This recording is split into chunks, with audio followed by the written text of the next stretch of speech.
So now we'll proceed with the works, the second panel of the day. This is a two parts panel. We'll start with presentation, a talk by Justin Varga, which is online, and then with Peter Richards in this first part, and then the second part with Maria Clara Ferrer and Júnior Carvalho Priscila Nathani Rezende. Let's see if Justin Varga, are you there? Are you listening to us? I am. Okay, welcome. I'm going to give some notes to introduce you. Justin Varga is an Australian artist dedicated to deliberative engagement with the practice of photography.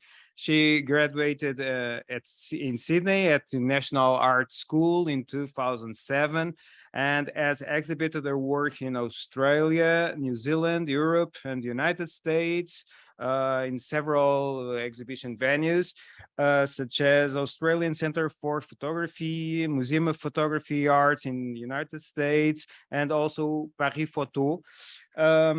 She has been awarded in 5 national juried awards. I would highlight the 21st Nobel Prize for Drawing in 2019, which I think it reveals a lot about her work and the engagement of her work with different disciplines, because she has been the first photographer to do so in its 30-year history. So I think it's quite interesting to reflect on that. I just to point out that she has several works published in different histories of photography by authors like Martin Joly and Geoffrey Batchen.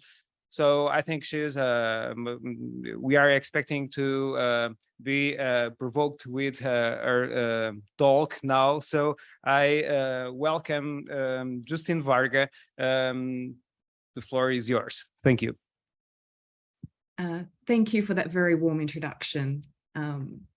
Okay, I would like to begin by acknowledging the Gadigal people of the Eora Nation as the traditional custodians of Sydney, from where I present my paper today, and pay my respects to their elders, past, present, and future.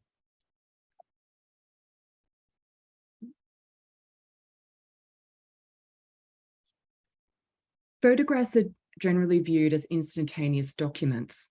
In contrast, by drawing on my own practice as an artist, my paper will discuss the photographic print and the darkroom within which it is made as sites of performance, sites that allow a staging of photography itself.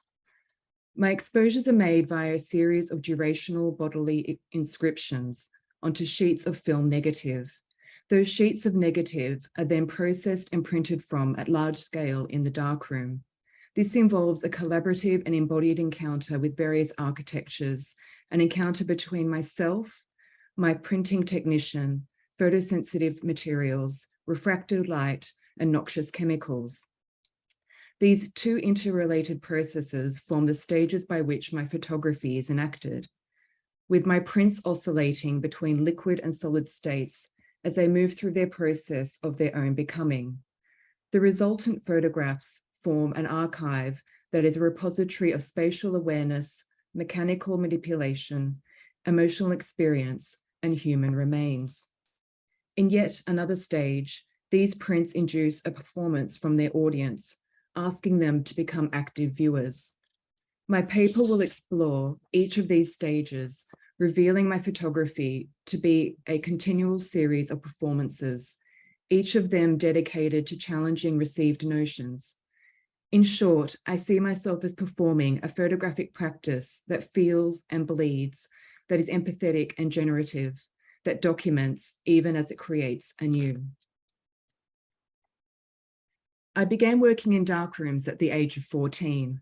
I say this not because I intend to give you a comprehensive autobiography, but because preparing a paper such as this gives one time to pause and reflect on one's own experience and the knowledge base that provides.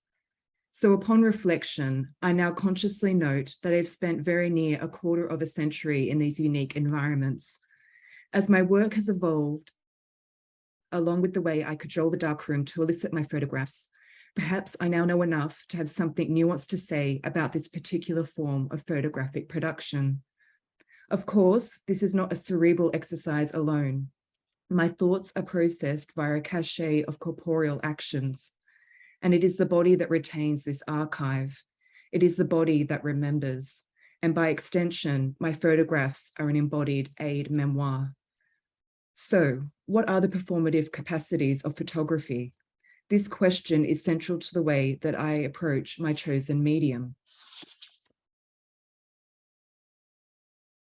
Along with film, I use a fairly limited amount of prosaic and abject materials coupled with darkroom processes in the production of my photographs. With these tools, I'm continually pushing at the edges of what is undoubtedly the most ubiquitous medium of our time. I find that the further I go in a certain direction, the greater the expanse that opens before me. I believe this is due to my approach towards photography, not only as a set of processes and materials, but also as an idea with very particular social and political functions. That is what I'm constantly circling around within my work and looking at from different vantage points. So whether that means realizing the photographic act in terms of performance, drawing, or a set of contestations, exchanges and bodily inscriptions, at the core of that endeavor is a desire to unpack the function of the photograph and what that means in a contemporary context. An example of my approach from 2017 is a photographic portrait that I made with my grandmother. Maternal Line is a photograph that questions what we expect to see or feel we have a right to see when we look at a photographic portrait. In this instance, the face of my grandmother was not shown. Instead, I invited her to make marks with a pen and through the application of her saliva onto a photographic surface, a piece of negative film. Although no image of her face was recorded during those actions, it is still a portrait. But it is not a simple picture of her, not simply a likeness of a single person. It's more of an evocation of a relationship between people, between two women. When we think about photographs of a woman, we tend to make a judgment of her exterior. By being a portrait in which a female subject traces herself with pen and saliva onto a photographic surface, this work defies such scrutiny. My grandmother didn't have the anxiety that I know she would have felt if I had used a camera. In this case, my grandmother was not the passive object of my photography, but a participant in its making. More than an image of her appearance, the smears and handmade gestures found here are irrefutable evidence of the performative act that produced them, certifying that she was present, that she touched the film here and there, leaving her trace. However, what is the photographic object that we are looking at when we view Maternal Line? Are we simply looking at handmade inscriptions and saliva? Are we only viewing the negative that those gestures were impressed upon, the performance that was enacted on and around it? We are viewing these elements. However, they are mediated through their manifestation in a photographic print. This is the crucial element that has been missing from much of the conversation about my own photographs and those of others. I think this is due to the way the majority of us view photographs as windows onto another place, even though we are actually looking at an opaque paper substrate. My photography is a making visible, but more often than not, is also a victim to blindness. I find this paradox quite interesting when we recognize the prevalence of photographic imagery. So, how do these different elements come to fold into one another as one of my photographs? To achieve this combination of looking through and looking at, I spend just as much time printing in the darkroom as I do exposing my negatives. This means I spend many hours with my printer making my analog photographic prints in a photographic laboratory. Through this process, I get to know the image I am working with intimately and get to determine the final form of each of my photographs. In the photographic laboratory and darkroom, I read images as I hear sounds. For example, the sound of the suction system that helps to hold the paper in place vertically upon the wall in the darkroom sounds like a plane's engines getting ready to take off. It fills the space and builds anticipation. It reverberates and says, "We are in action." Now I sense the exposure is about to begin. This is even so on the other side, when I'm waiting on the outside of the darkroom for the print to move through the RA processor and its various chemical baths, and eventually to be birthed, immaculately clean and dry from the machine where I'm there to catch it. This processor is an enlarged and engorged version of the apparatus that the relatively tiny negative was processed within.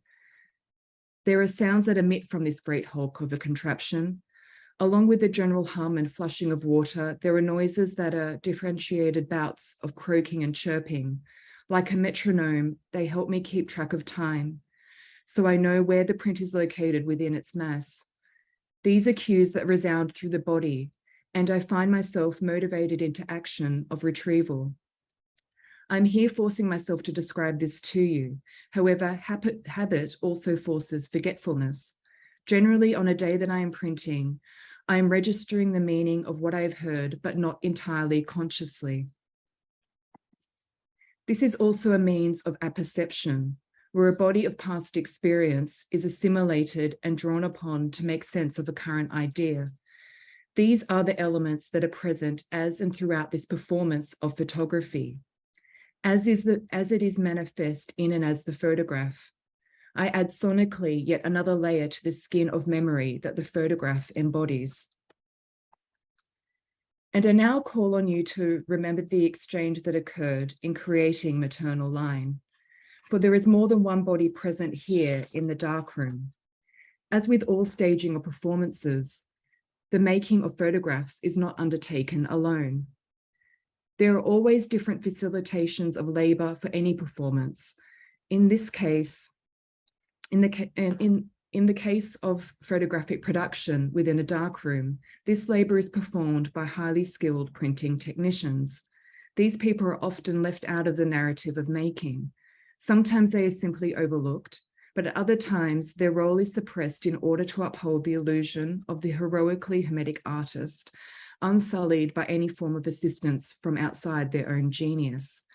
So, with this in mind, I here acknowledge that it is in the darkroom that I work with my printer, Sandra Barnard. It is in fact in her darkroom at her business premises, Sandy Prints in Sydney, that I and she spend many hours refining the capacities and possibilities of my photographs. Indeed, my photography comes from yet another relationship between two women, where we are redoubled and reflected in the service of photography. We perform it as a choreography, as a pas de deux. We answer the questions it poses to us through movements and in material form, and we pose yet more questions to it in return. So, what is a darkroom? What is the experience of being inside one? As I have stated, the darkroom is a site of creative labor, but it is also a site of sensorial staging. To print chromogenically, that is, in color, there is no red safety light that you would find in a black and white darkroom.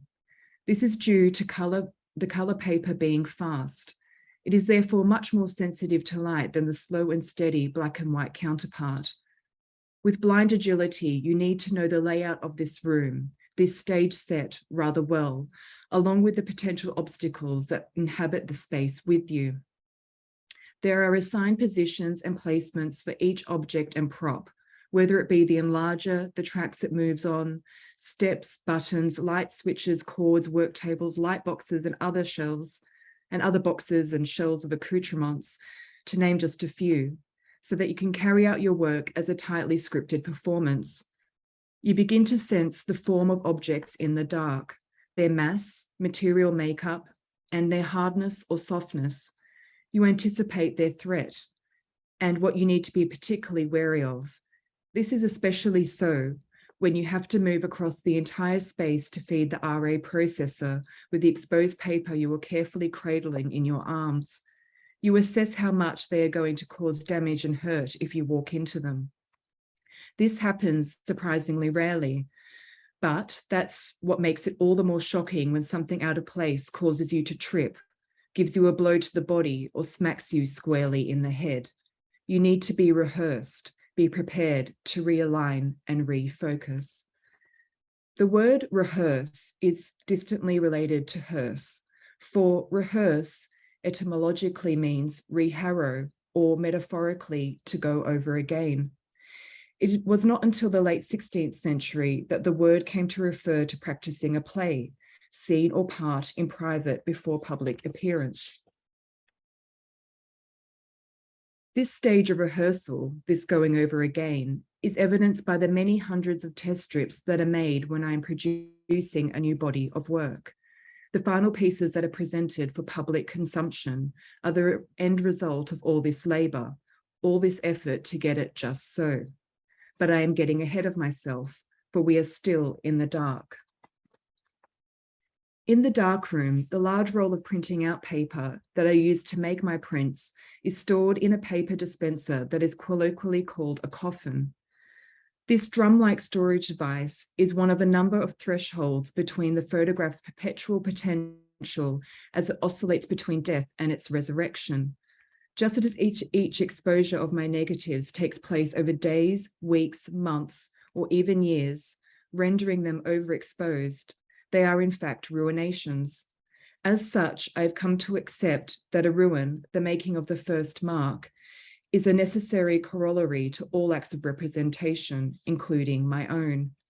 So, this fresh roll of paper, perfect in its manufacture, lies in wait for body and hands and machine to measure and coax it towards the wall, where once in place, a crack of light will sear an image into its layers of suspended chromatic chemistry.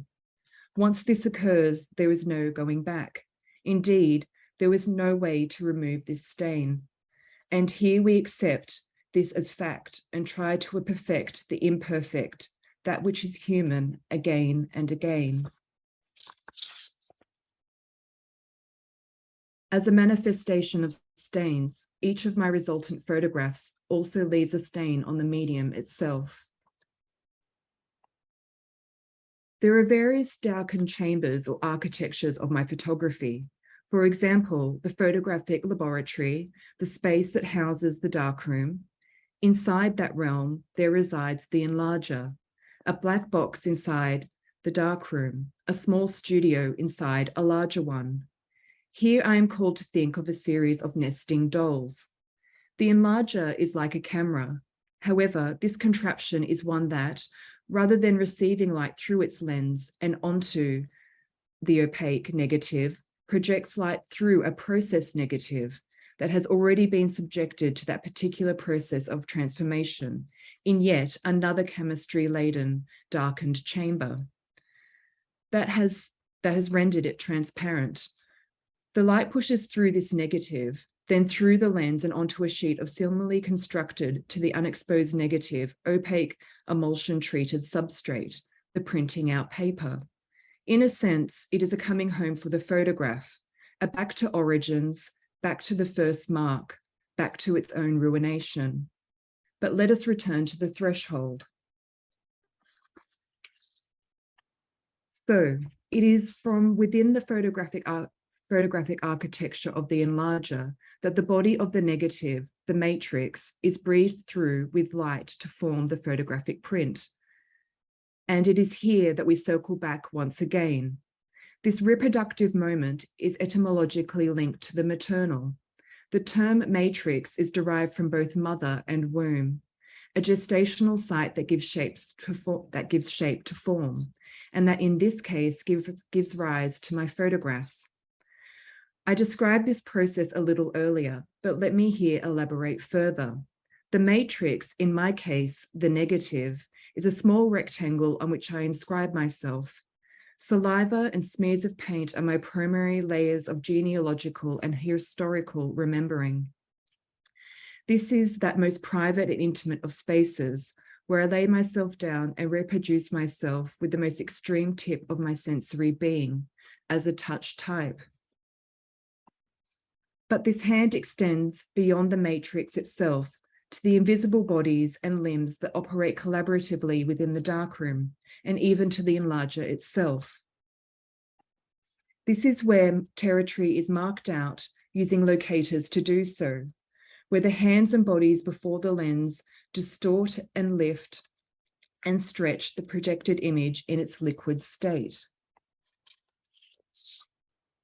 After all, to project is to throw, to hurl forth with a body of light, to touch and leave a penetrating mark. The result of all this kinetic action is a photograph we will see before us. With stage lights, we get glimpses into the darkness.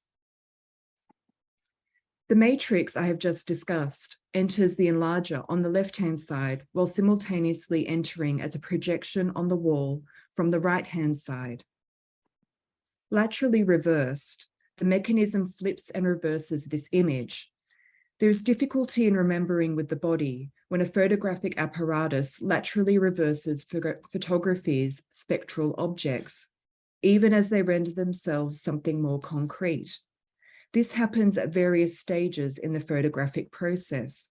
However, in the darkroom, this applies to the way the matrix is orientated in the negative carrier, which slots into the enlarger. But it also applies to its reversal when projected through the enlarger lens and onto paper.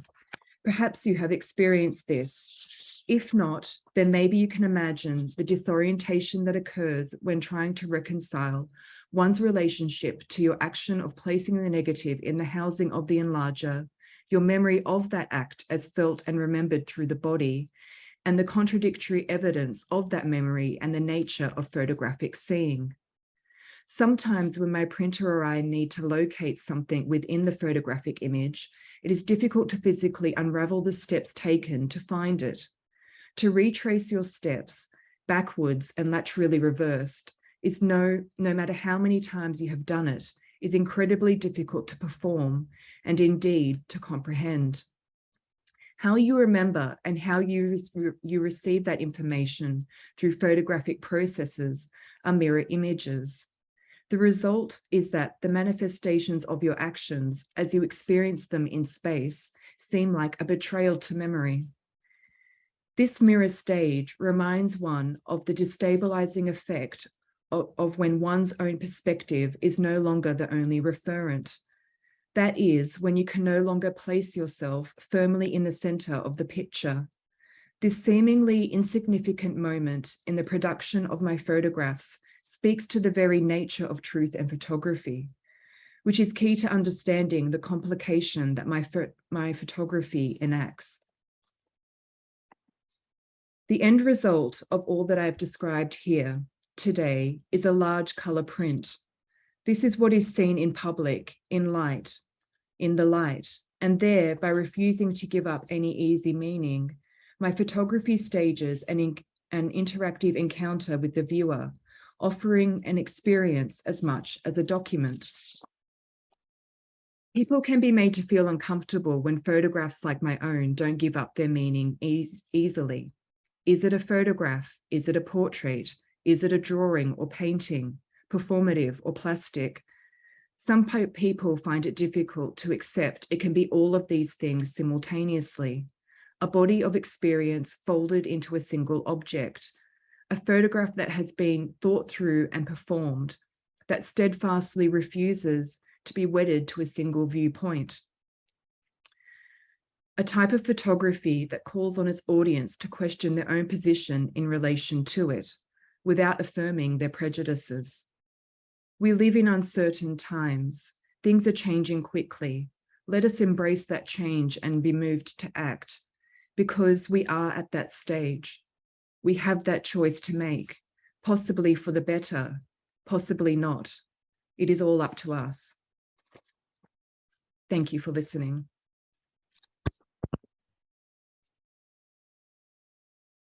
Thank you, Justine, for your talk, staging photographs.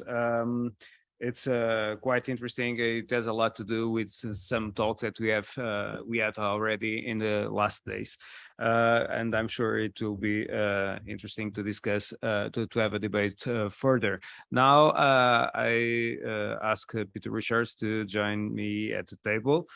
Peter Richards, I guess you all saw him outside for a surprise moment, a performative moment outside. Peter Richards is an art-based artist at Flex Art Studios in Belfast, in the north of Ireland. He works in a range of media, including forms of photography, installation, and performance. His works can be seen as artistic inquiries into subjects such as how understanding is formed and truth is subscribed to, how we each have the capacity to suspend disbelief in order to continue believing in chosen truths. Peter Richards will give his talk titled "Representing Representations of Representations." Please.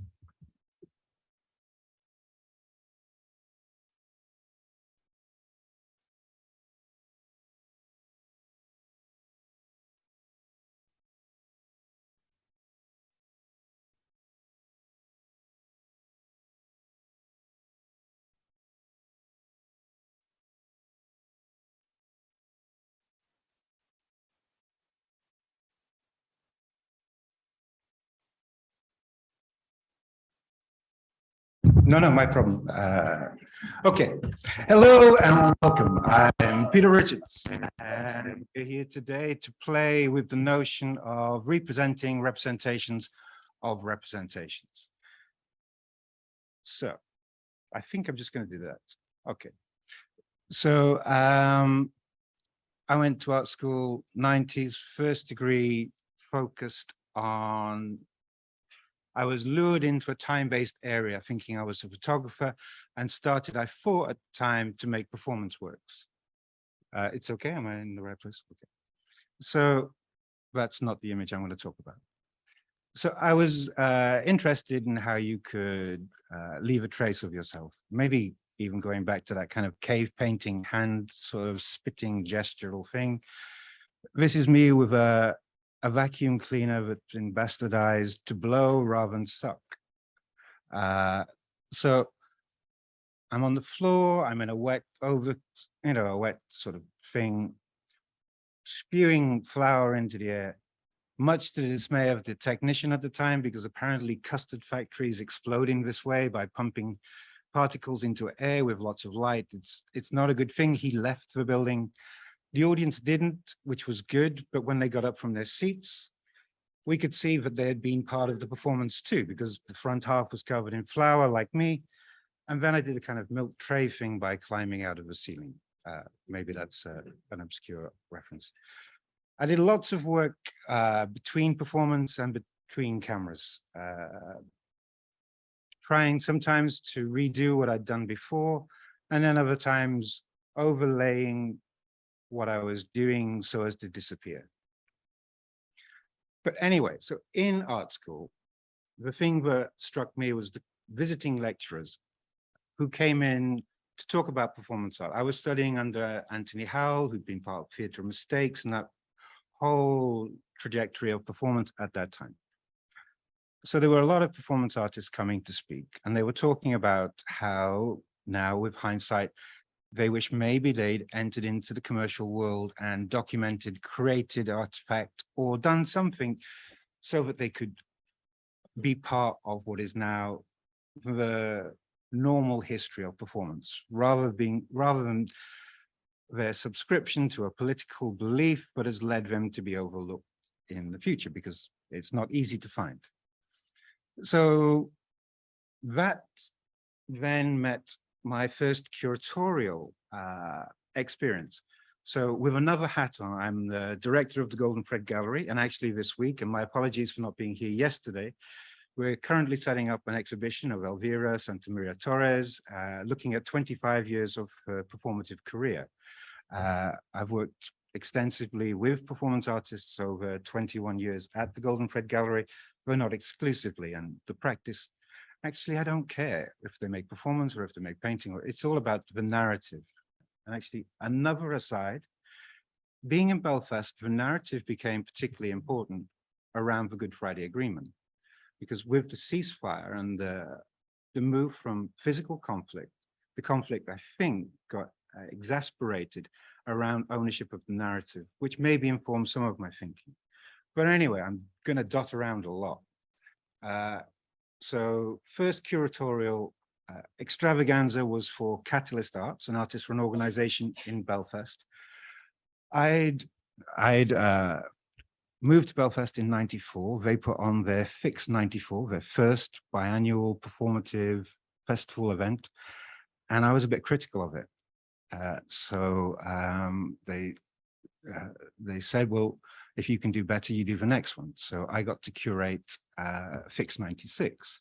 So a 10-day performance festival, 52 artists, I can't remember how many countries, across Belfast, which was quite an ambitious thing to try. And it was also quite ambitious to try and understand what the artists wanted.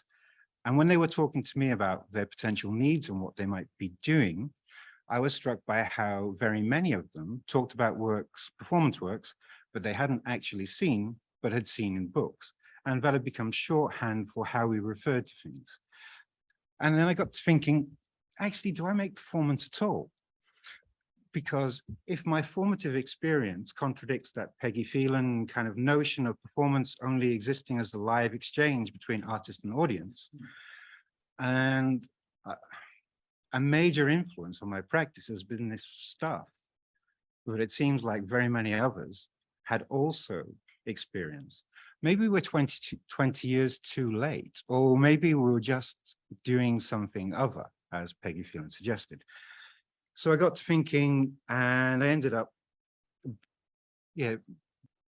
being suggested that maybe I leave the MA, where I was working with Susan Hiller, and join and take on an MPhil with Alistair McLennan and Hilary Robinson. So basically, that's what I set out to do, is to question whether there was actually a history of performance art, or rather there was a history of its mediation. So very simple. So I needed a simple device to frame the question, and I found it in the camera obscura. Okay, why the camera obscura? Next slide. Okay. Okay, maybe the slides aren't the best, but so this is me in one of my early actions where I was making reference to an image from a book in a gallery space, creating a performative action that would then become an installation. So I divided the gallery into two parts. One part was a darkroom, or the body of the camera obscura, and the other part was the performance space, the space exclusively for me, and a lot of light.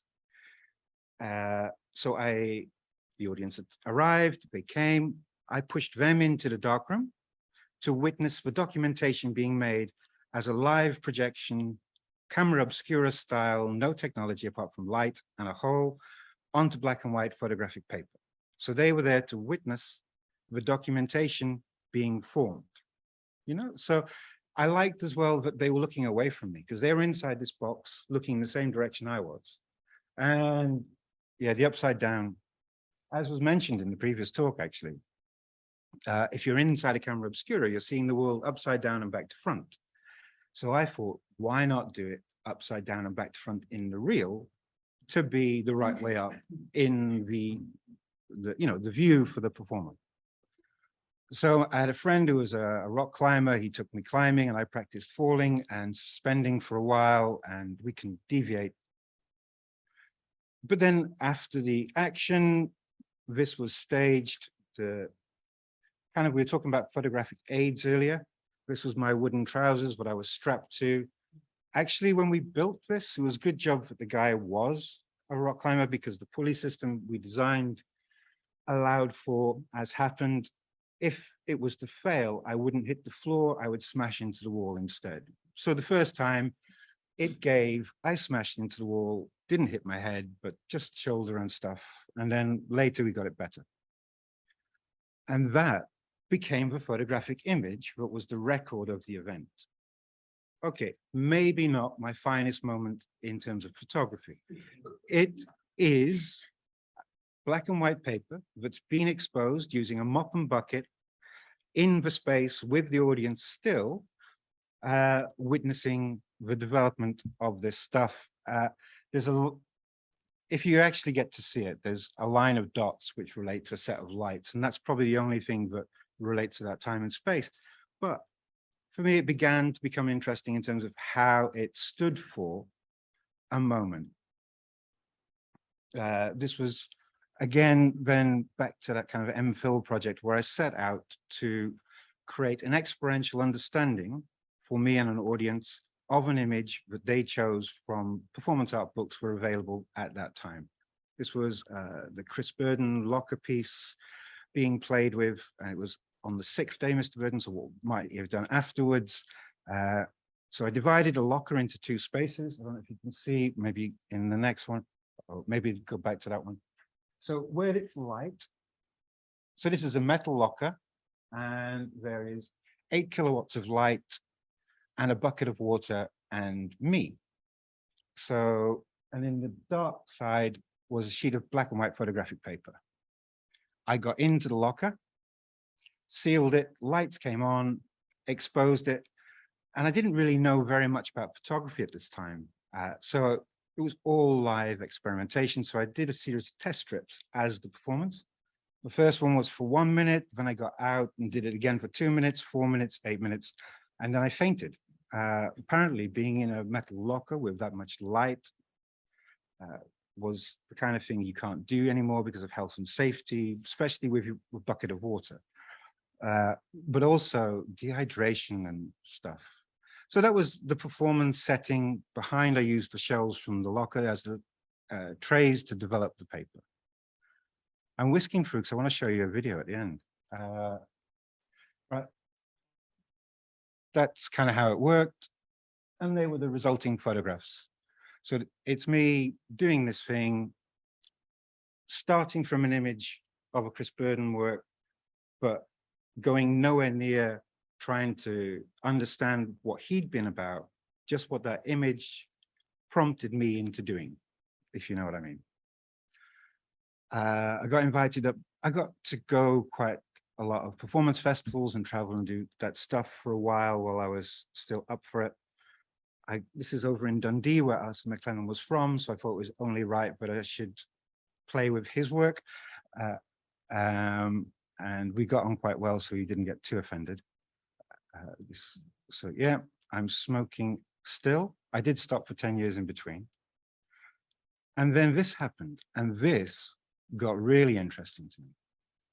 So now, again, audiences in a dark room, they've got photographic paper, they're looking away from me. I'm in another room, riffing off an image. And then I'm processing the image, and I'm beginning to realize that actually, because I'm not taking it a photograph for 60th of a second or 120th or whatever it is, but I think on that occasion it was 8 minutes. But the photographic paper is actually recording everything. And the more it records, the less you can see. So I was beginning to celebrate the gray smudge. You know, the trace of my action was its erosion in a way. So I liked where that was all going. That's the 4th day of a festival in Montreal. And it was in a dance theater, apparently part of a contemporary dance festival. I didn't speak any languages and English barely, so I didn't know I was going to a dance festival. So when I got there, it was quite a surprise, and we kind of improvised. The first day, they shaved my head, painted me orange, took me to a handstand, and it went on. This is a kind of riffing off of a Marina and Ule performance, where they chose the image from a book. I had a box of stuff and happened to have something that looked like a black wig. So I'm sat on the stage, and I ask the audience, does anybody know what happened? So I start to kind of engage the audience more in a directorial or authorial, or, you know, they became authors, you know, co-authors in a way. And so somebody came down from the audience and slapped me. And it was amazing. The sound of the smack, I was just shocked and stunned. And I'm sat there and I know that it's being exposed and a little stunned from it. The sound was fantastic. I hadn't expected, and yeah, it really, but for the rest of the performance duration, and the duration was dictated by my understanding of how long the paper could be exposed for, given the lighting that we had. I didn't do anything apart from sit back and listen to the audience discuss the rights to come and hit someone. You know, that it kind of went off, and it was really great because I'd managed to talk somebody into translating the French back to English for me. So yeah, I got to be the viewer of this thing. So the photograph worked out quite well because I was sat quite still watching. So the less I did, the more the image became a representation.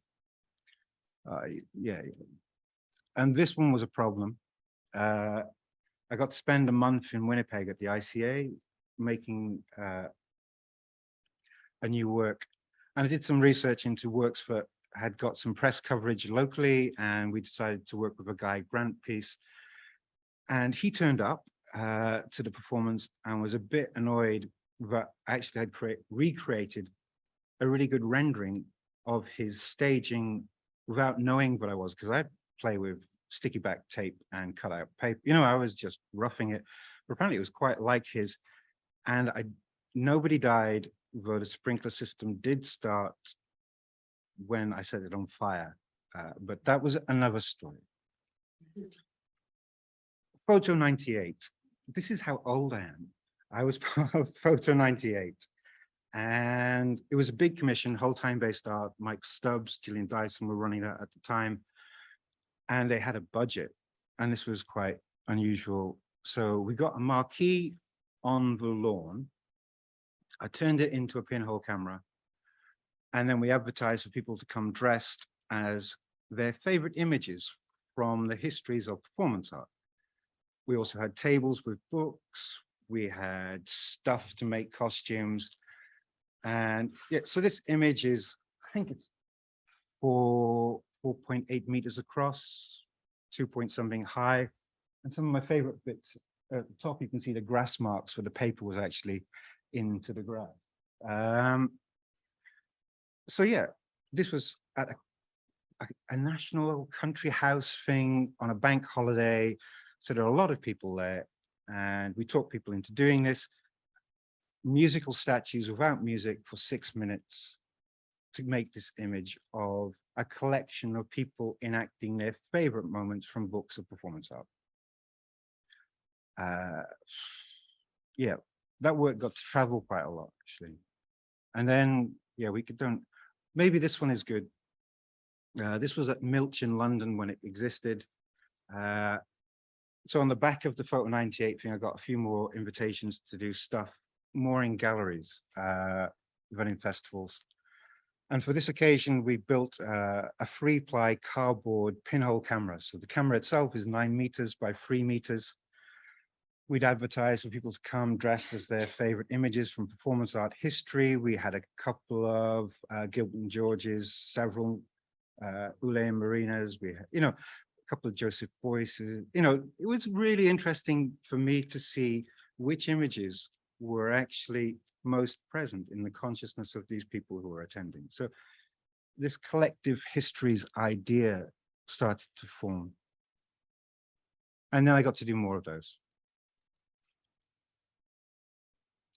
So that's a camera built in Huesca. Valentin Torres invited me up to do a performance there. But I thought this one was good because actually I didn't take very many photographs of anything at the time, but I made this photographic work that existed as a representation of sort. So I got to do a show with Kathy Ray Hoffman when she was curating the Corner House in Manchester, and I was allowed one luxury item. So it was to try and build a pinhole camera with a curved back to correct the perspective of the image from the audience. So I thought it was interesting that we have some photos of the building of a camera. Ta-da! That was it. That's a pinhole camera in the wild in Manchester at the Corner House as part of a solo exhibition there. So also what was happening at the time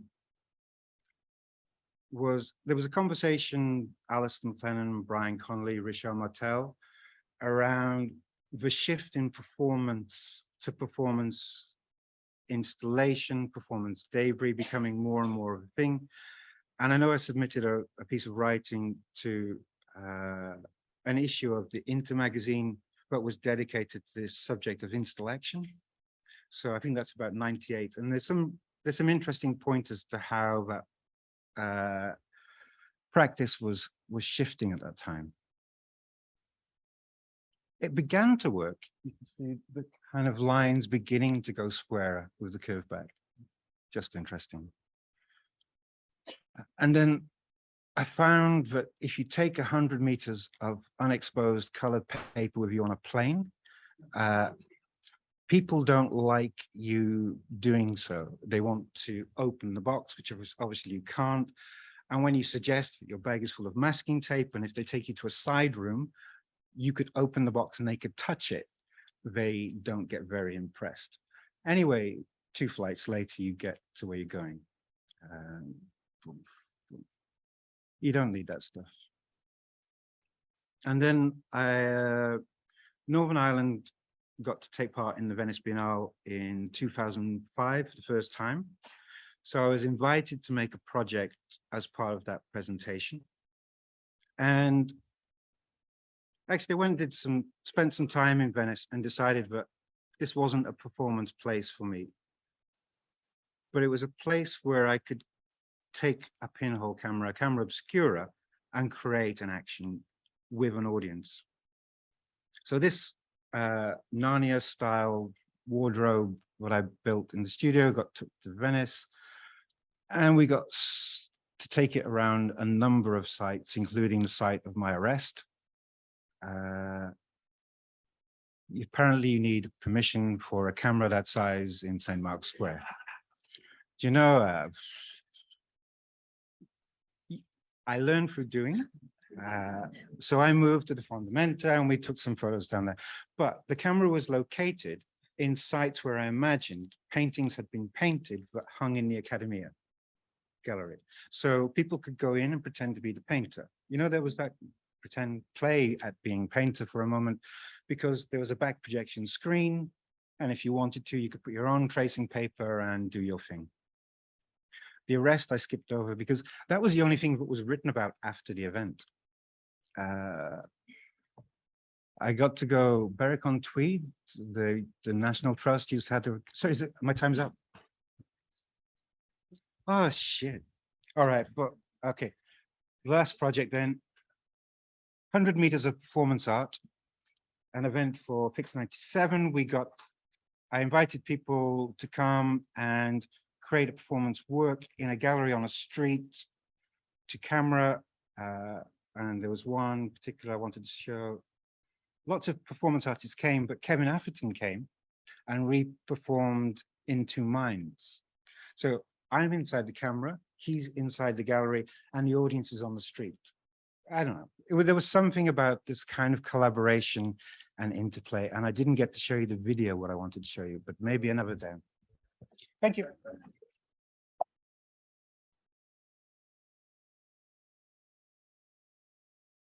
Thank you very much, Peter. We had programmed here a pause, but I think we can proceed if you don't feel too tired. And then we'll have the discussion at the end. And okay, if everyone is okay with that. So I would call to the table now Maria Clara Ferrer. I think it's better like this to make it all straight. Maria Clara Ferrer is a director, playwright, translator. Her PhD has been in theater studies at Sorbonne Nouvelle University.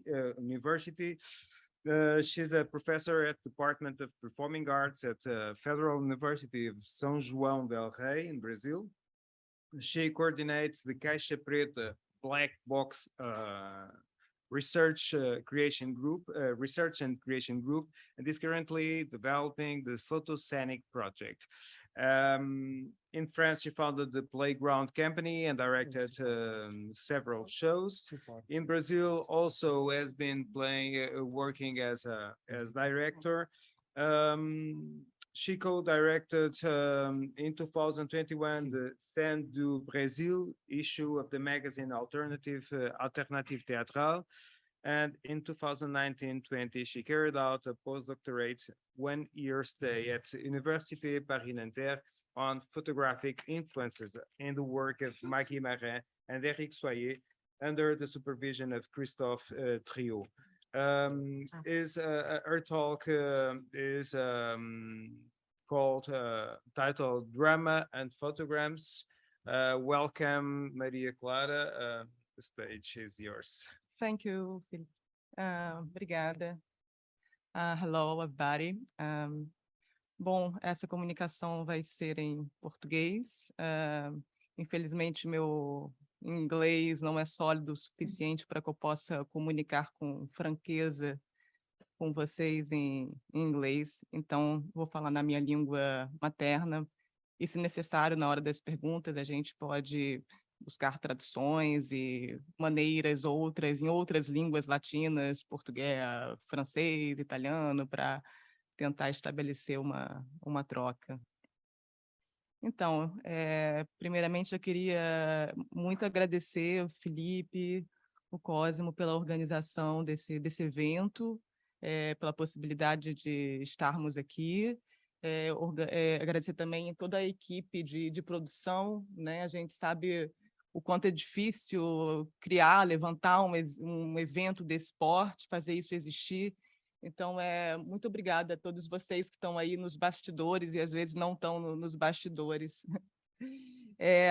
Na quarta-feira, quando o Felipe e Cosmo começaram a apresentar esse amplo projeto, né, que é o Perfoto, eles mostraram uma espécie de constelação ou rede com várias bolinhas, né, das ramificações possíveis aí desse Perfoto. A gente se dá conta que a alçada, né, desse projeto é muito larga e ambiciosa. Então, primeiramente, eu gostaria de inscrever um pouco a minha comunicação dentro dessa rede aí que eles estão apresentando. No caso, seria a questão da fotografia, né, em cena, e mais particularmente a ligação entre dramaturgia, né, e fotografia. Nesses últimos dias, a gente vem falando bastante de noções como ficção, mise-en-scène, teatralidade, agora de manhã, né, dentro das artes visuais.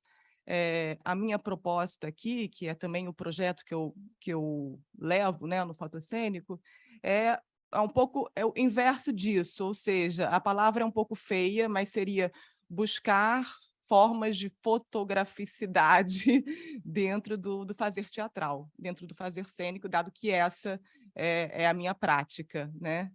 É a minha área de conhecimento, teatro. Então, em matéria de dramaturgia, inevitavelmente no teatro é o beabá. Quando a gente pensa em dramaturgia, a gente pensa em unidade de ação e a gente pensa nesse tal desse modelo aristotélico, né? Já ali inscrito na famosa poética de Aristóteles, com essa ideia de uma unidade de ação, né? Unidade de ação é essa que o Aristóteles define de maneira que para a gente parece muito básica, com um começo, um meio e fim, né? Ou seja, tudo está... A dramaturgia é uma amarração, uma composição de ações que devem ser seguidas, né, de maneira linear e causal. Então, por exemplo, Medeia fica sabendo que foi traída por Jasão, então decide se vingar, então consequentemente mata as crianças, e etc, etc, né? Tudo se dá assim de maneira causal, né? Se a gente fosse tentar desenhar essa lógica de composição, traria simplesmente a imagem dessa flecha, tipo, siga adiante, né? Então, o que o Aristóteles está propondo para a gente com essa, que parece bastante básico, né? Porque a gente já comeu isso o tempo todo, né? Começo, meio e fim. No teatro está um pouco fora de moda, quase, mas digamos que nas séries que a gente assiste, nas novelas, né? E nós brasileiros sabemos que isso é importante, essa coisa de seguir uma história é muito importante. O que o Aristóteles acaba forjando, criando, é uma atitude do espectador, um modo de cognição do espectador que pressupõe aquela expectativa que é o que vem depois, o que vai acontecer. Ou seja, essa flecha, essa concepção desse tempo linear que vai para frente, que projeta a gente para frente, né? E é importante a gente, e tudo isso com efeitos de surpresa e de reviravolta, né, para criar essa expectativa, mas é essa questão desse tempo linear, que põe o espectador para frente. Bom, isso é esse modelo, era importante passar por isso, e me desculpem se parece um pouco rebarbativo falar de Aristóteles e tal, e de modo introdutório, mas é importante a gente ter em mente esse modelo para, a partir daí, entender como é que essa unidade de ação pode ser pensada de outros modos, né? E aí vem a provocação que eu vou tentar desenvolver aqui nessa comunicação, que é sair desse tempo flecha, sair, né, dessa imagem do Heráclito, do rio, do tempo rio, né? E eu acho que a fotografia ela nos ajuda a pensar o tempo de outro modo, né? A experiência do tempo de outro modo. Cada vez mais eu não venho da fotografia e infelizmente também não sou fotógrafa, mas cada vez mais eu estudo fotografia, mais eu me dou conta que pensar fotografia é refletir sobre o tempo e sobre experiências do tempo, de como sentimos o tempo, né? E isso claramente tem muito a ver com o teatro, que é ao mesmo tempo uma arte do tempo e do espaço. Então, uma vez que a gente tenta sair desse modelo flecha, né, e buscar outras concepções de unidade de ação, a gente esbarra com uma noção, né, de dramaturgia, uma outra, um período, digamos, que seria a crise do drama, né? A crise do drama que começa a dar sintomas disso no começo do século XX, justamente com um desejo de descontinuar essa ação, né? Então, são esse tempo linear, causal, que vai para frente, ele começa a se dilatar, a virar uma atmosfera temporal e não mais uma flecha, efeitos de flashback, de pulos no tempo, tudo isso começa como se essa ação, essa flecha, fosse picotada ou rebobinada. Tem uma peça do Beckett que talvez vocês conheçam, que é a última gravação, que é esse personagem, Crap, ouvindo as fitas da vida dele e rebobinando essas fitas, né? Isso é exatamente essa tentativa de sair desse tempo linear, rebobinar, picotar a ação. E aí eu queria chamar a atenção de vocês para uma conferência da Gertrude Steiner, que já foi falado, Gertrude Steiner, uma conferência bem curiosa que chama Place 1934, na qual ela fala de maneira assim, muito desenvolta da relação dela com o teatro, mas partindo muito da experiência dela de espectadora, antes de tudo, né? E ela diz o quanto para ela é incômodo ter que seguir essa ação, que isso gera um nervosismo nela, porque ela sente que tem esse tempo da ação no palco e o tempo emocional dela que é outro, né? Aí um descompasso. E ela levanta isso, assim, vocês imaginam 1934, né? Então, diferente. E ela fala isso, mas a história não é necessária, ou seja, ela dá um pontapé na artéria principal do sistema aristotélico, dizendo a história não é importante. Não é que a história não deve existir, né? Ela vai existir, mas ela pode estar dada, né? Você você mostra alguma coisa e as pessoas projetam histórias, né? E aí, no final dessa conferência, ela fala algo assim, ela evocando sempre coisas pessoais dela, ela fala, ela morou em Paris muito tempo, né? Acontece que no Boulevard Raspail tem um lugar onde tiram fotografias que sempre me chamou minha atenção. Tiram a fotografia de uma menina vestida em trajes do dia a dia e, pouco a pouco, em fotografias sucessivas, a transformam em uma freira. Essas fotografias são pequenas, a coisa precisa de 4 ou 5 mudanças, mas, no fim, é uma freira. E isso é feito para a família quando a freira estiver morta in memoriam.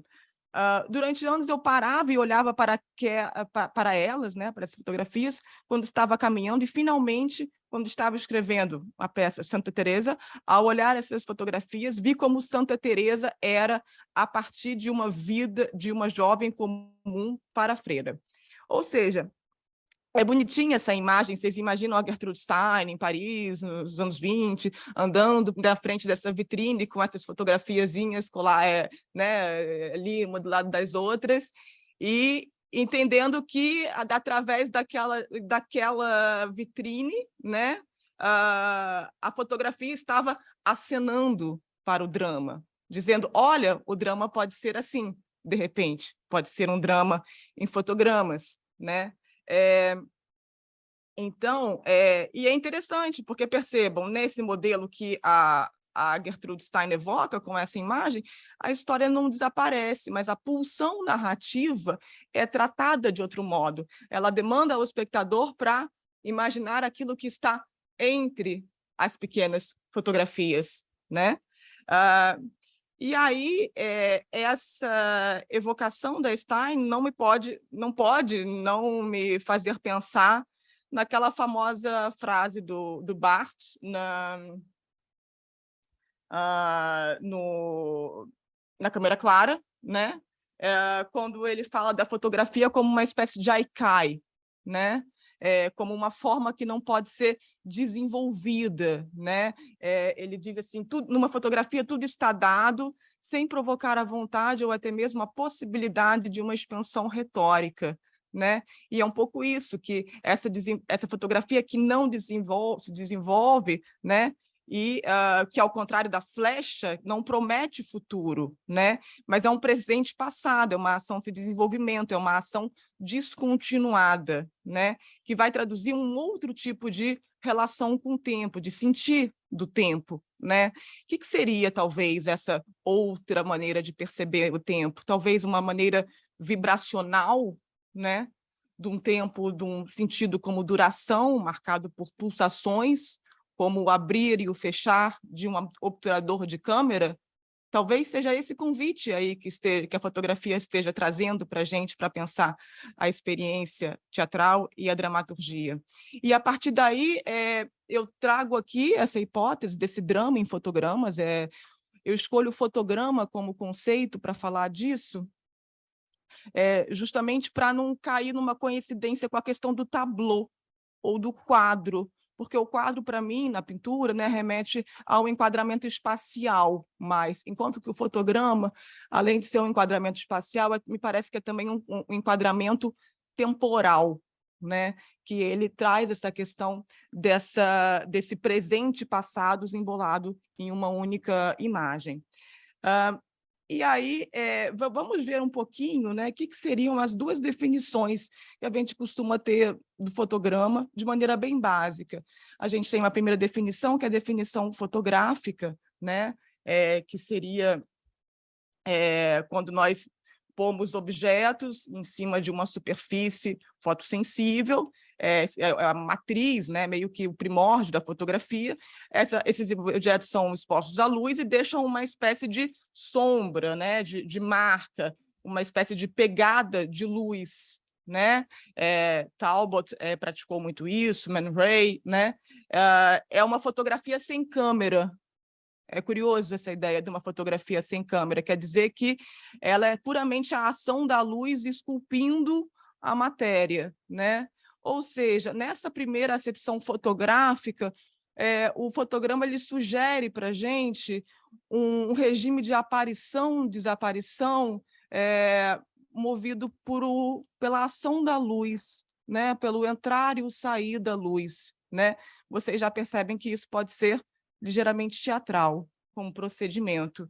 E aí, dentro dessa ideia de aparição e desaparição das coisas, tem uma peça muito curiosa, que talvez seja a peça assim, que mais colhe com essa coisa de uma peça fotograma, que é uma peça do Beckett pouco conhecida, que chama Sopro, Breath, que eu pude botar ela projetada aqui para vocês, porque ela é curta assim. Na verdade, se a gente for realizá-la, ela vai durar 45 segundos. Tá? E o que a gente percebe nessa? Espero que vocês estejam conseguindo ler, apesar da distância. Na verdade, o que ele propõe nessas 3 indicações, nessa partitura, de certo modo, cênica, é um respirar, né? Ritmado pelo apagar e o acender da luz, em tempos muito precisos, né? Quando eu descobri essa peça, foi relativamente, não tem muito tempo, eu falei, nossa, mas isso aqui realmente seria assim uma peça fotograma, porque é só esse instante de vida condensado, né? Aquilo que de repente o Sarrazak chama não de o drama na vida, mas o drama da vida, nesse fôlego, sopro, né? Condensado aqui nesses 45 segundos de ação cênica. Bom, então essa seria uma primeira concepção aí do fotograma para a cena, passando por esse apagar e acender da luz. Daqui a pouco a gente vai ver exemplos cênicos. Em seguida, a gente tem uma outra concepção do fotograma, que talvez seja mais familiar para todo mundo, que é o famoso frame, né? Que é uma imagem, né, ou a 24 segundos, ou em 36 segundos, né? E o que é interessante com esse frame é que é a sequência deles, né, que vai dar a ideia de movimentação da imagem, de animação, né? Mas entre eles tem essa pequena película, esse pequeno espaço que o olho humano vai pular e vai dar a sensação de movimento. Essa pequena separação, essa brecha entre os fotogramas é quase o que mais nos interessa aqui, esse entre, ou seja, aquilo que a gente não vê. E, a respeito disso, o Bob Wilson, importante encenador americano, cuja estética é curiosamente fotográfica, né, pela precisão dos gestos e tudo mais, numa entrevista que ele deu quando ele apresentou o quartet no Teatro de l'Odéon, em Paris, ele diz uma coisa bem interessante, assim, falando dessa ideia de divisão da imagem por quadros, por frames, né? Uma das coisas mais importantes, deixa eu ver se eu tenho a tradução aqui, né? Segunda definição aqui do fotograma, a famosa imagem do cavalinho, né? Emblemática, todo mundo conhece. E essa frase aqui do Bob Wilson, traduzida do francês para o inglês, enfim, meio complicado. Mas vamos lá. Uma das coisas mais importantes que me aconteceram quando eu estava em Nova York e comecei a fazer teatro foi conhecer um psiquiatra chamado Daniel Stern, que fez, em 1967, mais de 250 curta-metragens, onde vemos mães levando seus bebês no colo. Braços, uma situação natural. O bebê chora, a mãe se inclina sobre ele, o pega nos braços ou consola. Se você assistisse esse filme em câmera lenta, poderia assistindo quadro a quadro, perceberia que em 8 em cada 10 casos, a reação inicial da mãe, você só percebe no primeiro quadro, né, é uma movimentação de mergulho agressivo. Na verdade, é a isso que a criança reage, começando a chorar. Nas próximas 2 ou 3 imagens, a mãe já seguiu em frente e a criança muda seu comportamento.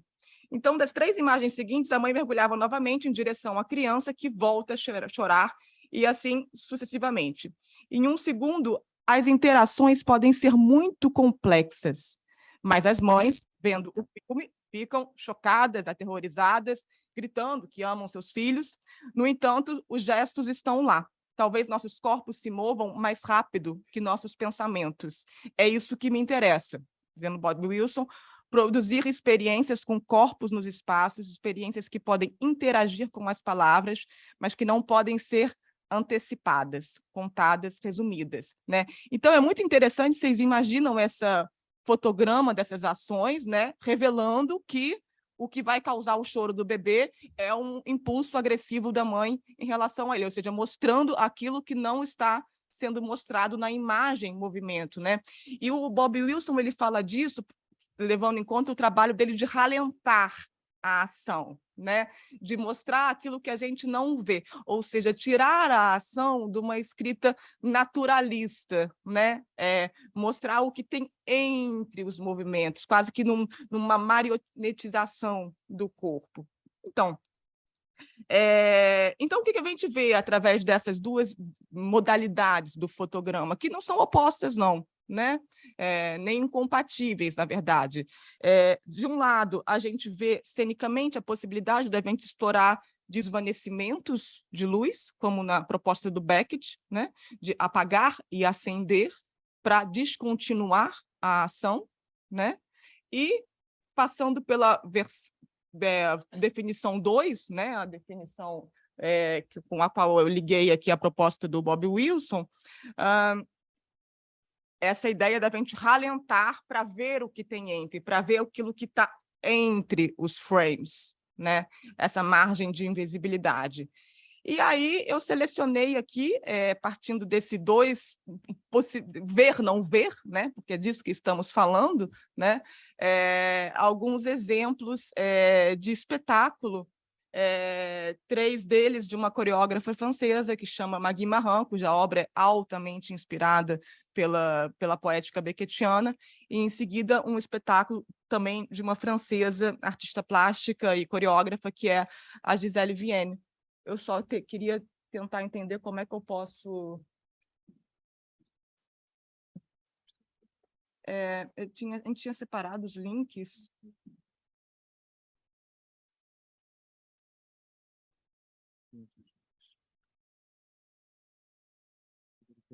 Mas já estava aberto. Foi fechado? Obrigada, Mariana. Não, não é esse. Arrasou. Ok. Tem como aumentar? Sim, claro. Vai lá. Então, esse é um espetáculo da Maggie Marran de 2004, que chama One World, que criou muita polêmica, porque ela é da dança, mas o teatro dela a dança dela é muito mais teatro, e isso chocou certos espectadores.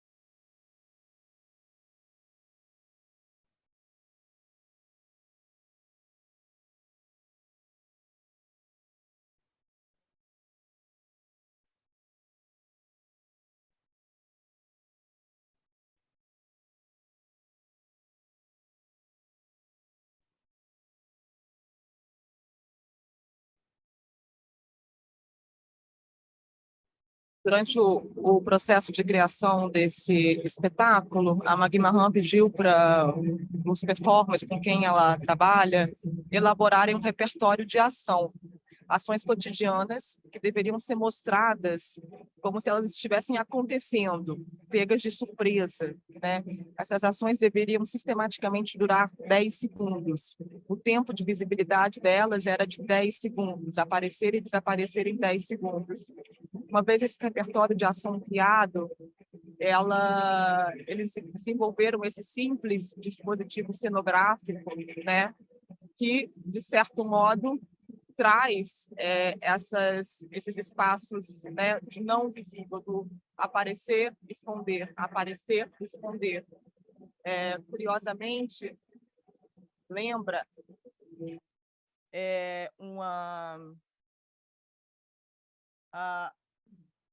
Oi?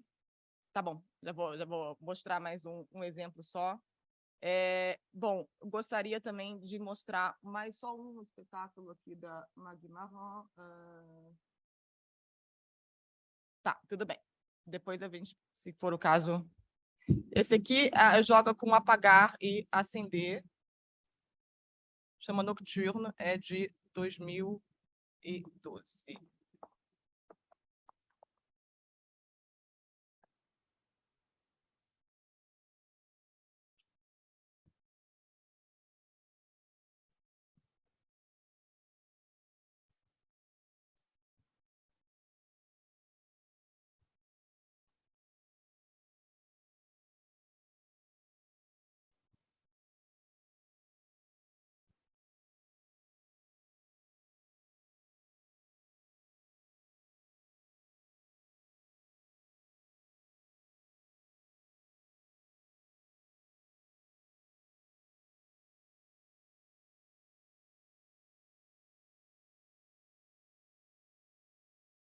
Então, vão ser essas sequências de pequenas ações que vão ser ligadas por esse apagar e acender com um lento subir e um lento descer da luz. Já num outro espetáculo que chama Salva, ela vai utilizar esse mesmo procedimento, mas não vai dar tempo de mostrar, infelizmente, mas com outra rítmica, quer dizer que a luz vai entrar e sair com cortes secos, né? O que dá essa ideia de uma ação tipo instante decisivo, né? E aqui são ações mais contemplativas, mais noturnas, que aparecem, desaparecem, um pouco como imagens mentais que passam pela nossa cabeça. Eu ainda teria outros exemplos para mostrar para vocês, mas como falo demais, fica para conversa ou para outra ocasião. Muito obrigada pela atenção.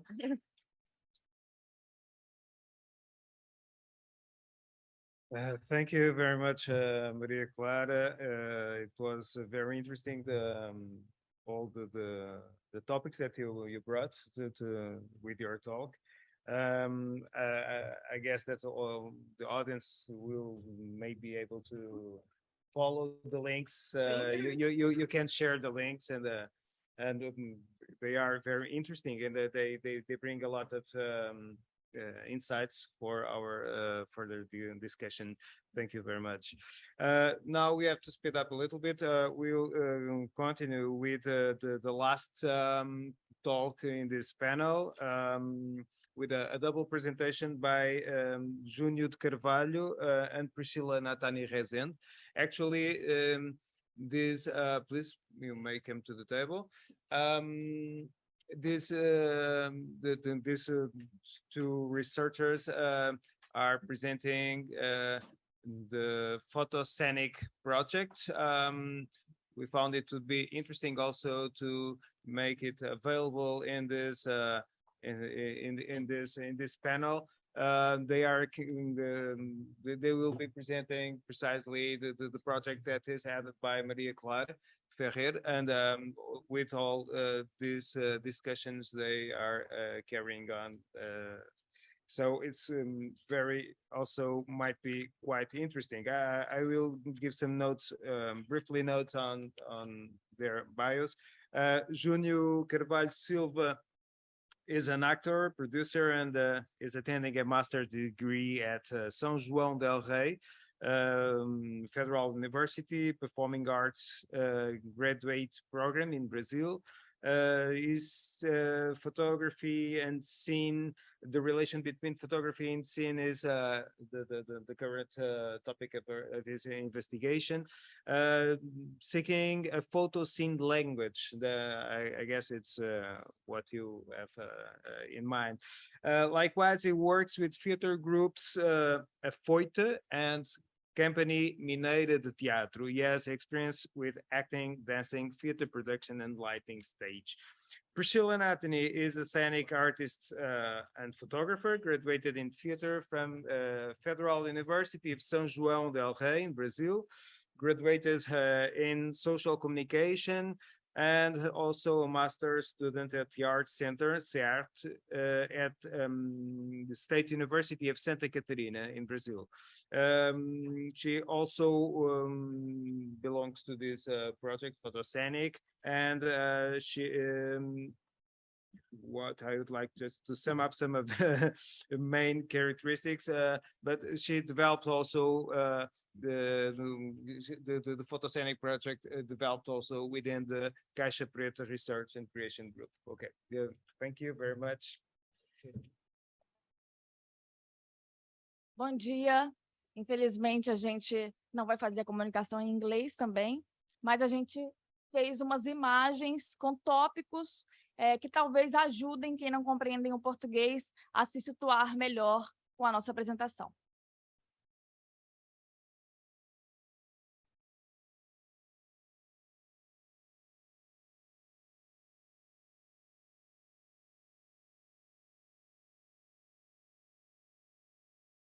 Obrigada pelo espaço, obrigada à equipe do evento. A nossa fala está voltada para o projeto Photoscênico. É um projeto que relaciona as linguagens da fotografia e do teatro.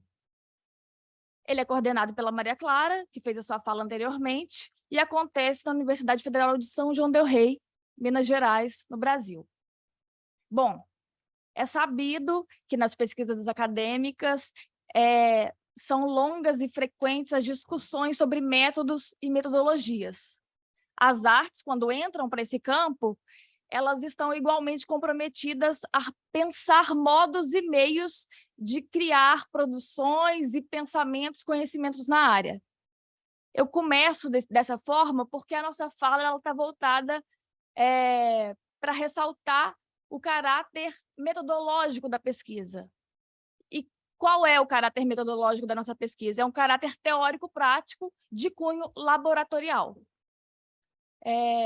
Quando a gente pensa em laboratório, no senso comum, logo se vem a ideia de pessoas em laboratórios de biologia, de química, de jalecos brancos, etc. e tal. Como que a gente faz isso especificamente no teatro? É um outro tipo de laboratório, não tem ninguém de branco. Muitas vezes a gente está de preto ou até de diversas maneiras diferentes, coloridos, porque estamos num lugar de disponibilizar nossos corpos para o jogo e tentar conceber novas linguagens, novas tecnologias.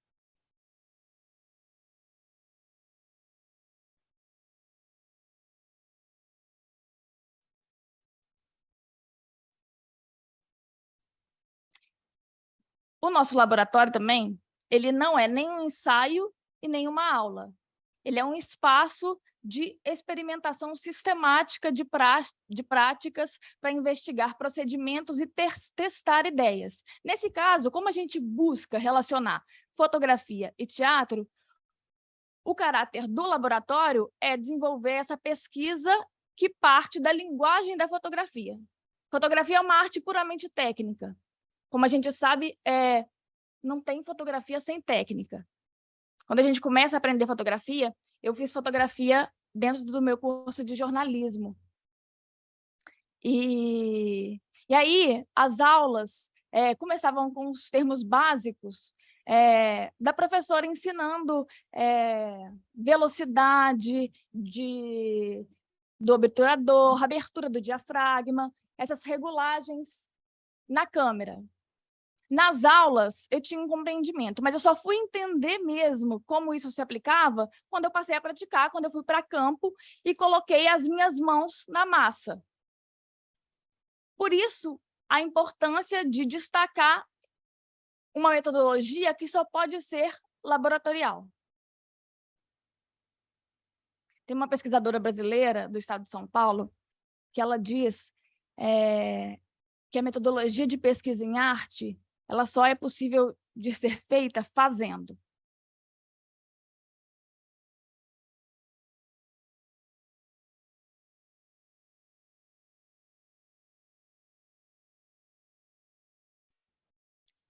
Nesse caso, o que a gente faz é destrinchar os termos, os conceitos e os motes da fotografia. Então, a gente pega um mote da fotografia.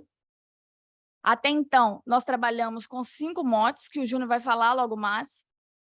E a gente, primeiro, entende o que esse mote significa na cultura fotográfica e o desafio é traduzir isso para a linguagem cênica.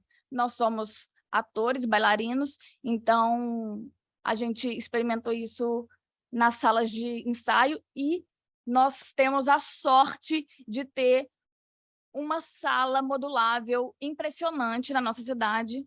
É uma das maiores salas da América Latina, com um suporte e uma aparelhagem técnica que nos possibilita a executar e experimentar essas ideias, que se trata de uma pesquisa base, que depois poderá ser aplicada. Tem um videozinho que mostra essa sala onde a gente experimenta.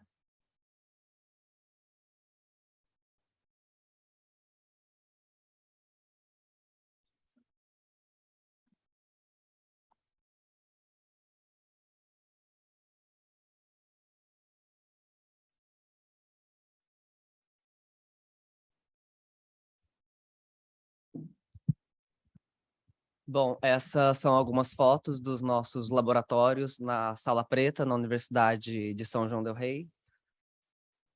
E alguns experimentos cênicos também. Eu gostaria de continuar a fala salientando também para uma coisa que a Maria Clara já comentou, mas dessa modificação que nós tivemos e ainda temos a partir da criação da fotografia no meados dos anos 30, da primeira metade do século XIX, e como isso modificou a nossa maneira de não só perceber as coisas ao nosso redor, mas também de habitar o tempo. E isso tem uma relação muito grande com a encenação, pois com a chegada também da luz elétrica, quase ao mesmo tempo do surgimento da fotografia, nós mudamos completamente o modo de ver a cena e de conceber a encenação. Então, a nossa primeira pergunta nesse projeto é como a cultura fotográfica opera, seja de modo consciente ou não, no fazer das histórias que encenamos.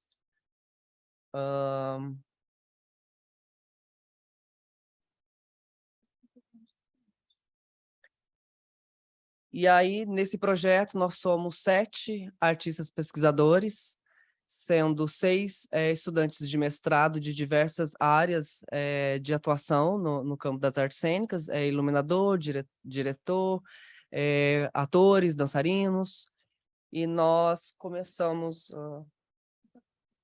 Ok. Sou eu.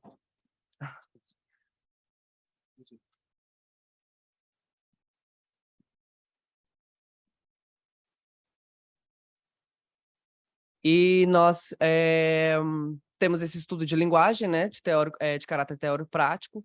Nós começamos necessariamente não em busca de um produto cênico, artístico, mas a partir de uma pesquisa mais básica, né, para a gente experimentar tecnologias, experimentar a linguagem, esses recursos, procedimentos, motes, conceitos do universo da fotografia no devir teatral, né? Como que isso pode operar no campo da atuação, da dramaturgia e da cenografia e iluminação. Então, de modo geral, nós temos 6 horas de encontro, nós tivemos até agora 5 módulos de 3 encontros cada, em que foram norteados por esses 3 eixos principais, que é fotografia e dramaturgia, fotografia e iluminação, fotografia e atuação, nesses laboratórios de criação e treinamento. Até o atual momento, nós escolhemos 5 motes principais para exemplificar de alguma maneira aqui, que são fotograma, que a Maria Clara exemplificou anteriormente, enquadramento, fotogenia, pose e zoom, ou alta resolução. E a partir dessa escolha, nós buscamos, primeiramente, destrinchar as concepções desse mote no universo fotográfico e depois transmitir, traduzir isso no fazer teatral da linguagem cênica. E esse desafio se faz em 2 vieses principais. Primeiro, uma busca antológica de espetáculos, de obras que nós podemos olhar a partir desse mote, e depois algo que exige mais rigor e disciplina, que é buscar dispositivos de criação e de composição a partir desses motes. Então, como nós encaramos essa prática laboratorial, né? Nós primeiro estipulamos o seguinte plano de trabalho, que primeiro, escolher estudar o mote, procedimento fotográfico, desenvolver um protocolo de ação de composição, que é destrinchar quais vão ser os equipamentos necessários, se a prática é para ser assistida ou para ser feita de forma coletiva, se é uma prática voltada para a iluminação, para a direção.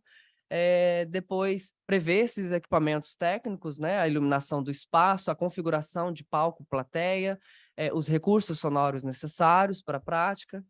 E, por último, conduzir a prática em si, decidir as funções técnicas de operação de som, luz, atuação, recepção e registro por meio de fotos, vídeos, gravações e notas, né? E aí, com esses laboratórios, os nossos desejos, né, o que nós esperamos é criar um léxico fotocênico como um pequeno dicionário repertoriando esses conceitos do fotograma, da pose, do zoom, no fazer teatral, e um caderno de práticas fotossênicas, como uma coletânea desses jogos, dessas ferramentas, treinamentos explorados e inventados durante essa pesquisa. Isso tudo vai ser materializado num site que já está em construção e também num livro desses dicionários. Então, agora, nesse momento da fala, eu gostaria de entrar um pouco mais em um desses motes. O primeiro é enquadramento, framework. Nós estipulamos exercícios e jogos de olhar, né, que de alguma maneira modificasse a nossa percepção de uma paisagem, das coisas. O primeiro exercício foi bem simples, basicamente com um quadradinho desse. Nós saímos às ruas, fazendo uma pequena deriva, né, pela cidade, com esse quadradinho no olho, de modo a enquadrar as ruas, né, e depois fazer um exercício de escrita automática, voltado para uma tradução, outra, né, desse olhar enquadrado, e depois, num terceiro momento, voltar aos espaços para fotografar a partir daquele enquadramento. São os primeiros exercícios de aquecimento, né, para exercitar essa musculatura do olhar. Porque se tem uma coisa que a gente pode aprender com a fotografia, é perceber coisas que não estão evidentes, mudar ângulos, mudar pontos de interesse de foco. Então, são exercícios iniciais para fazer esse aquecimento do modo de ver. Depois desse pequeno quadradinho, nós experimentamos outras molduras, outros equipamentos que possibilitassem configurações de enquadramento. Aí aqui tem algumas fotos.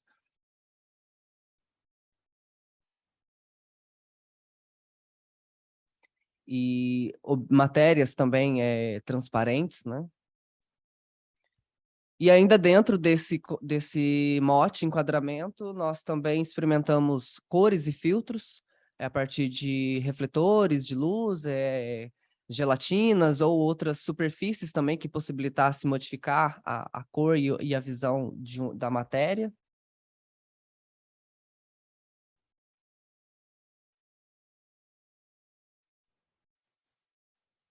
Até chegar num trabalho, né, inevitavelmente, trabalhando com retroprojetor e projetor de vídeo, trabalho de sombra voltado para atuação, e buscando também o que seria uma estética do preto e branco na cena teatral.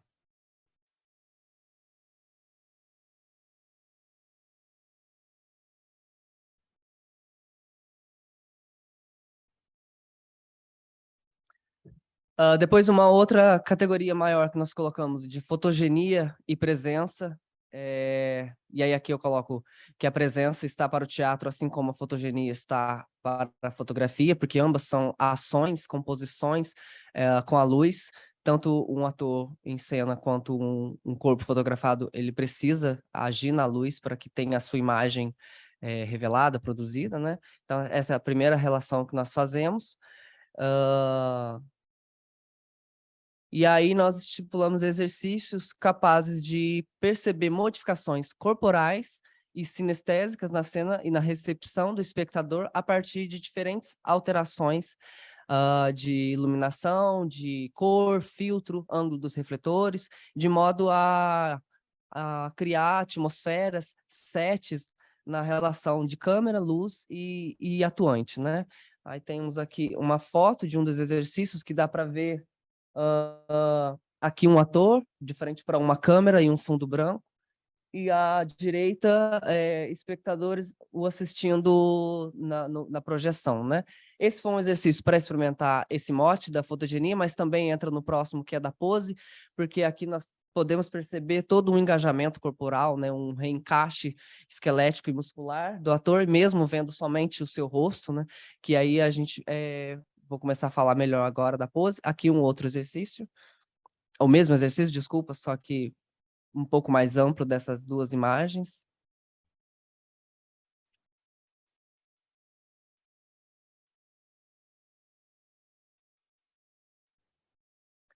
Bom, e por último, o mote da pose, práticas e poéticas. Aqui nós buscamos entender como pode ser possível uma reversão do clique fotográfico para o movimento orgânico, de como que uma pose fotográfica pode se tornar uma ferramenta potente, possível, de presença cênica. E aí, né, nós sabemos que a pose não é exclusiva da fotografia, né? Mas nós escolhemos estudar poses fotográficas justamente por ter esse momento do instantâneo, do clique, e de ser um exercício que trabalha essa repostura do corpo, esse embodiment, você entrar no corpo do outro e poder ser outros corpos, outras formas de si mesmo. E isso pode ser uma ferramenta de criação de personagem, de dramaturgia e também de maior consciência do corpo do ator, noção e consciência de movimento. Essa é a foto de um primeiro exercício que nós fizemos, de completar uma pose. Tinha essas cabecinhas e aí formas de criar a outra parte do corpo. Depois fizemos algumas variações com figurino, com fala e outras improvisações.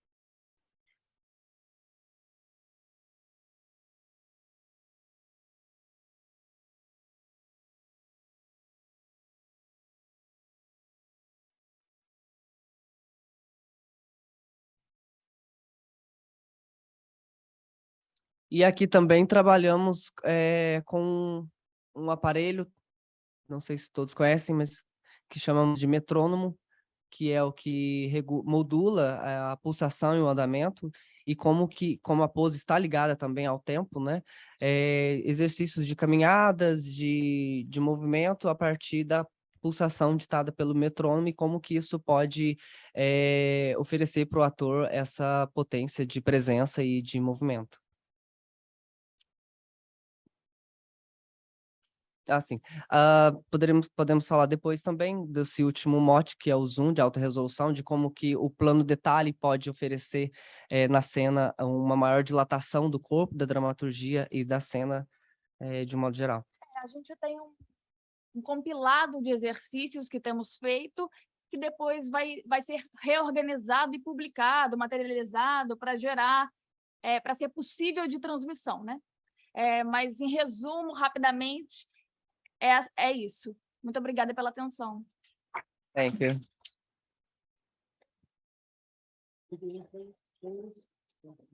Yes, I would call Maria Clara also to the table.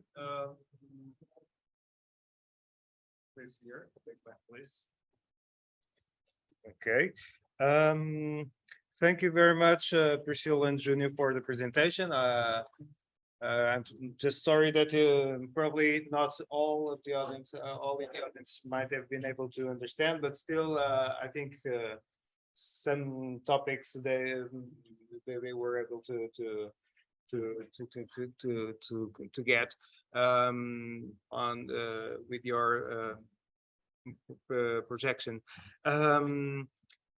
I think it has been a quite interesting panel discussing so many topics related to the interaction between performance and photography, and also Rebecca on our talk referred something about the concept of photographicality, and that is something that has come up again today with Clara's speech, and I think oh, thank you very much.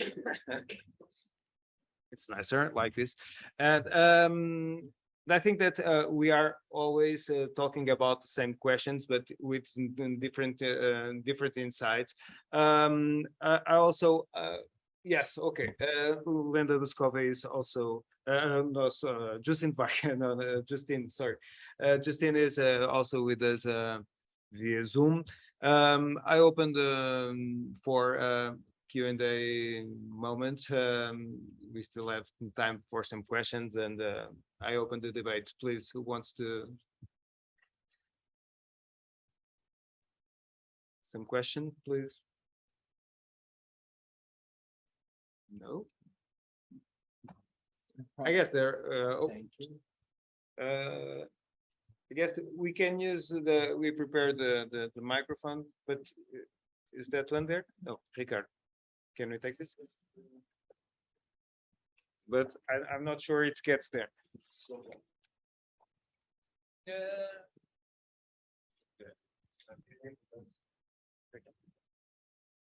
okay.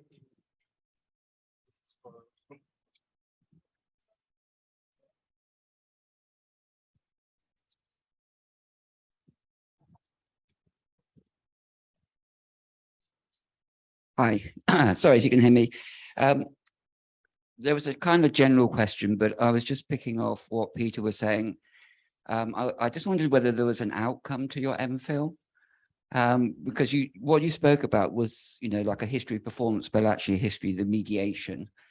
And so whether there was any kind of actual conclusions from that MPhil, and I suppose partly contextualizing it as more of a photographer than a performer in some ways. Myself and every photographer I know is absolutely obsessed by the photographic book. And there's different ways of exploring the book. Those are just a vessel for images that you have maybe made, or the book is an art form in itself. And so certain artists will work photographically to create a book. And so there seems to be something quite different around perhaps just a vessel for something, and the materiality of the process, perhaps of just bookmaking and something physical in terms of that practice as well.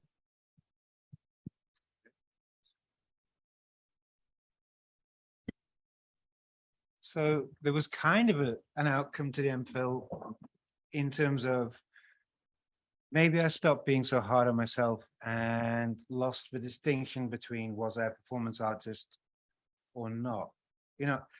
Actually, maybe working the other side of the table in the gallery helped me along that journey as well. So I work with performance as an artist who also works with other stuff, and that frees me up. But that took a long time to get to, because it questioned I had to question my whole sense of who I was and what I was doing. I did believe I was doing something, and then I believed that to be in contradiction to what seemed like a really credible understanding of what that medium was. So then I decided I couldn't be one. But then through conversations, I'm actually getting to meet quite a lot of older performance artists, spending time with Jens Fadinsky or Jean Dupé, and having that shared conversational history, kind of actually, yeah, you can have a practice that engages different approaches to different mediums simultaneously. And you don't have to get so hooked up on what is the carrier of the meaning, because often it's in the space between. And that's maybe, yeah, so I just took a while and then went, oh, forgive yourself. Sorry, is that okay?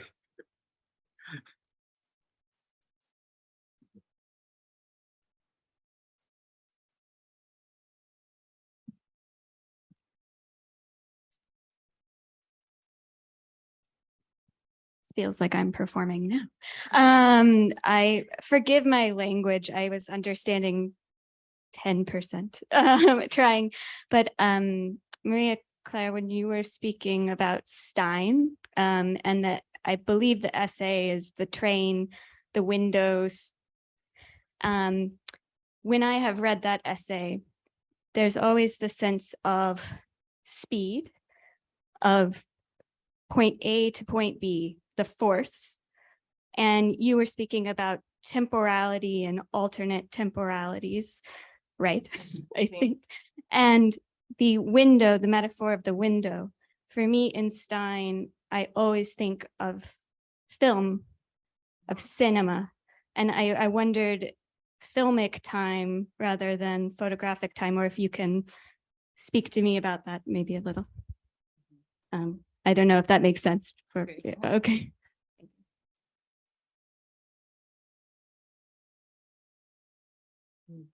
Uhum.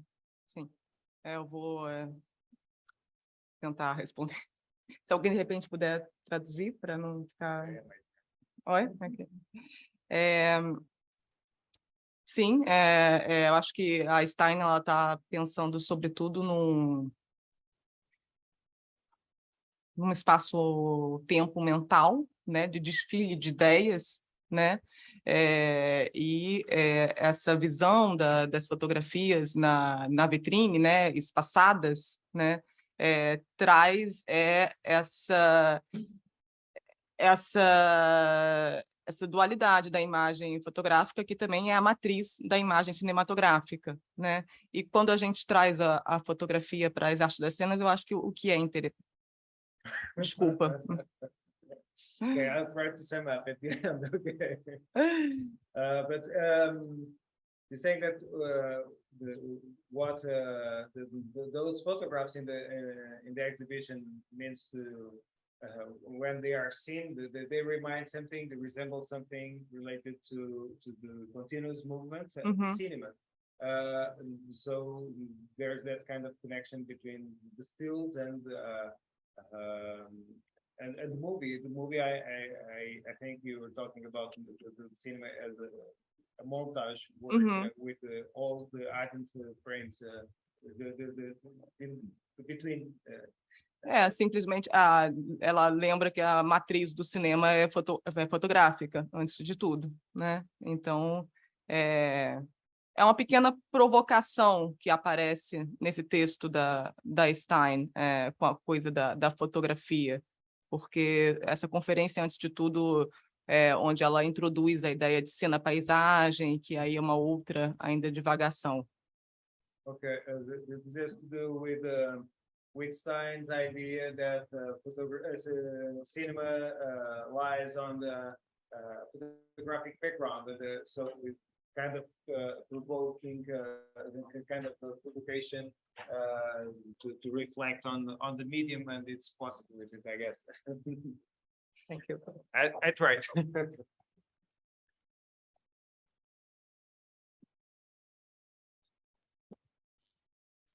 But just quickly, if I could just say, add to that a little. Can you hear me? You can. I was actually thinking of something you were talking about too, Peter, and the idea of duration. So even though we're talking about, cinema, I mean, also within a lot of photographic practices which concentrate on duration, sort of speaks to some of this filmic quality within, this crossover between the two, the still image and the moving image. I mean, with my own work, as I said within my paper, my exposures take place over days, weeks, months, sometimes even years. And I started, as you also alluded to as well, Peter, was just, thinking about, the decisive moment and these fractions of a second, but yet when you think photographically, a lot happens outside of those sort of Kodak worthy moments, and kind of, most of the time when we are going about everyday lives or what have you, we are, in stasis. And, photography has the capacity to record those moments as well. And, that's something I'm interested in, and that you mentioned as well, Peter. And I'm sorry if I'm talking at cross purposes because of the language barrier, so I do apologize, but I just thought it might be something to add. Okay, thank you. Now, Professor Bowen. Thank you. This is a question to Justine. So hello, Australia. I found your talk really fascinating, especially the way you sort of brought out the labor involved in producing images, even the physicality right down to the saliva and the pen stroke, and that I found it really fascinating. And I became all the more perplexed at your title, because staging photography emphasizes, it would seem, the opposite. Because the notion of staging emphasizes, is almost synonymous with artifice. It's almost synonymous with making invisible all those things that you so graphically almost, communicated to us. So my provocation is, wouldn't you perhaps want to reconsider the title of your talk? Or is there perhaps a good reason why you would use a word like staging, which would seem to me the opposite of what you're actually Well, arguing? yeah. Well, that's precisely indeed why I titled the talk Staging Photography. It was to play with these ideas of what staging may mean within photography. So indeed, we're talking, where this is a cross-disciplinary kind of conference that we're attending. So we've got people directly involved with staging performances through to visual artists and what have you. So I decided, there's the literal sense of indeed the artifice of photography, which is something that I'm contesting within my work. Even though it's abstract, I would argue it's entirely realist for the reasons I set out in my talk. But also on another level, I was talking you through the various stages and processes that my photography passes through. So it's sort of, I spoke about various terms within the talk, and I do like sort of unpacking what the different meanings of words and how it applies to my own practice. So yeah, I guess I wanted to, play around a little bit with the meaning of stage or staging, and the stages of photography, the stages that we are at in life. I mean, there are so many ways to approach a word such as that.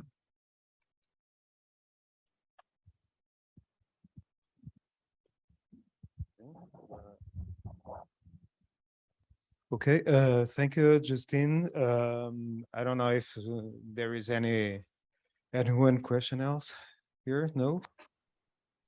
Okay. So given the time, I suggest we should close now the panel. We'll have lunchtime, and the lunch will be served outside. And I just would like to make the note that around 2:20, I will be guiding you for the presentation by Manuel Vazen. So when you'll see me around that time making the jest, okay, you know what I mean. Okay, see you, having a nice lunch. See you there. Thank you. Thank you. See you, Justine. Thank you. Thank you.